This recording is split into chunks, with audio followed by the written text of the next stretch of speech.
Assalamualaikum warahmatullahi wabarakatuh. Apa kabarnya teman-teman, sahabat kolektor pemula? Semoga dalam keadaan baik-baik saja ya. Pada video kali ini kita akan membahas tentang cek fakta uang Rp100 seri bunga. Nah, uang seri bunga ini atau disebutnya seri flora dan fauna ini lumayan banyak ya di pasaran ditemukan karena kelangkaannya yang masih belum langka banget gitu. Jadi ini cetakan dari Thomas Delaru. Ini termasuk yang apa ya, cetakan yang agak langka gitu. Nah, tapi harganya juga belum mahal-mahal banget lah, masih bisa lah terjangkau untuk dikoleksi. Ini watermarknya Garuda ya, terus ini tanda benang pengamannya. Nah, di belakangnya itu ini gambarnya burung rangkong ya, burung rangkong. Ini kalau di sini disebutnya kawanan burung enggang ya, burung enggang, atau kalau kita nyebutnya ya burung rangkong gitu.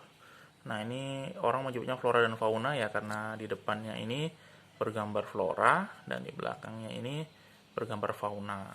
Nah, kalau teman-teman mau koleksi uang seri bunga ini, usahakan koleksinya itu yang gres-gres seperti ini ya. Jadi kita benar-benar kita bisa menikmati warnanya itu ya. Warnanya, perpaduan warna itu keren banget. Jadi kalau punya uang seri bunga atau seri flora fauna ini yang nggak gres gitu warnanya nggak keluar gitu, jadi detail-detailnya gitu nggak kelihatan. Ini plastik pelindung ya, jadi saya nggak akan menyentuh ke dalamnya. Nah, ini takut saya kondisinya nanti berkurang ya, menurun. Nah, uang ini kita cek faktanya harganya berapa ya. Nah, ini saya dari katalog uang Nusantara.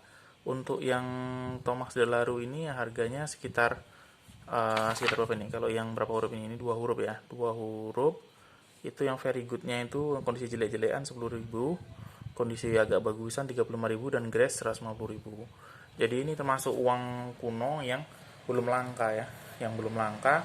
Jadi teman-teman kalau koleksi ini udah bangga lah dapat hal atau barang lama tapi masih lumayan hitungannya murah.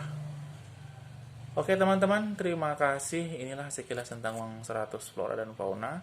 Wassalamualaikum warahmatullahi wabarakatuh. Jangan lupa subscribe ya.